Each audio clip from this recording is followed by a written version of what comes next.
Movie adaptations of books can be quite disappointing, but if you're thinking about musical adaptations of novels, let's say like Les Misérables, which has been 40 years in the running, sweeping the globe since its debut in 1985, then you've really hit the jackpot. Have I read the five-part novel series by Victor Hugo? Oh yes, when I was a teen. Have I watched the concert in person? Not yet. But do I obsess over all the songs from the musical? Absolutely. I think Les Misérables and I hear, do you hear the people sing? Singing the song of angry men. It is the music of a people who will not be slaves again. When the beating of your heart echoes the beating of the drums. There is a life about to start when tomorrow comes. This is easily one of the most hopeful novels ever written, even though the title literally means the wretched or the miserables. But there is hope for the wretched, which is why the epilogue, the closing song, powerfully says, "For the wretched of the earth, there is a flame that never dies. Even the darkest night will end and the sun will rise." There's a multitude of characters in this story, at least 10 of whom play leading roles. But today I just want to talk about two of them, which is the hero Jean Valjean and the villain Inspector Javert. I do hesitate to call them hero and villain because I don't think Hugo meant to categorize them as such.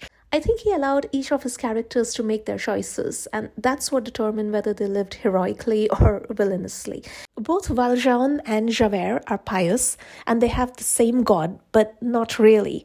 For Valjean, a god is strength, kindness, and truth. Being true to himself, for him, is the same as being true to God. It is many years after escaping prison that Valjean has the misfortune of once again catching Javert's attention, and he would do anything to fall off his radar. And life gives him that opportunity when Javert mistakenly arrests a small-time burglar thinking he is Valjean. Valjean can let this man take the fall for him and continue living like a free man himself, but his conscience won't let him rest, and so he goes to the trial, declares himself to be the real Valjean. We get to hear his inner thoughts. If I speak, I am condemned. If I stay silent, I am damned. He has struggled incredibly hard to build back his life. He is now the mayor of a town with hundreds of people relying on him for their livelihood. He tries to convince himself of these very valid reasons to stay away from the trial, but his faith in God and himself wins out. Must I lie? How can I ever face my fellow men? How can I ever face myself again?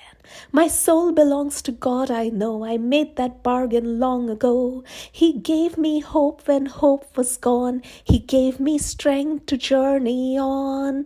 Who am I? I am Jean Valjean. And that's Jean Valjean in his heroic arc. Meanwhile, we have Inspector Javert singing to the stars in the sky. You know your place in the sky, and hold your course and your aim, and each in your season returns and returns, and is always the same. And if you fall as Lucifer fell, you fall in flames. Javert believes himself to be a sentinel of the night sky, like the stars, filling the darkness with order and light. No matter how many seasons pass, he returns and returns to his original belief that Valjean is nothing but a criminal who must be put behind bars. And if Javert is unable to do this, then he would fall from grace like Lucifer the devil and be destroyed. That's why he prays to God, "Lord, let me find him, that I may see him.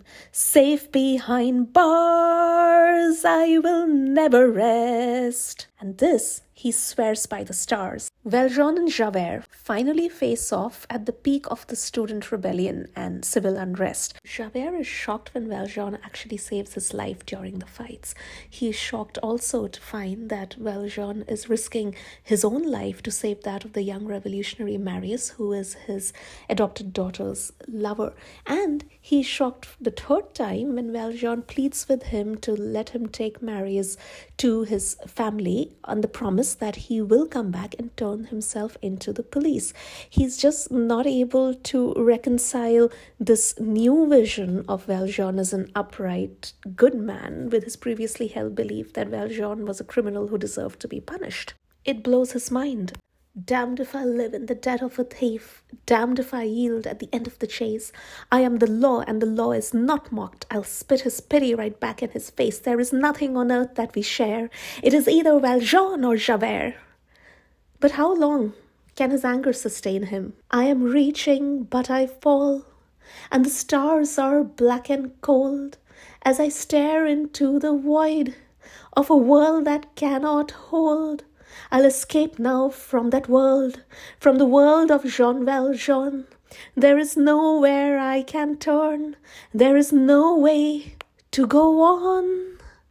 And Javert drowns himself in the Seine river. In the background of this great existential crisis, we have Mr. Thénardier, self-proclaimed master of the house, comforter, philosopher, and lifelong mate. Mrs. Thénardier begs to differ. Master of the house isn't worth my spit. Comforter, philosopher, and lifelong shit. These two creeps are scouring the sewers, sifting through the pockets of the fallen revolutionary, looking for things to steal. So there's no redemption arc for them.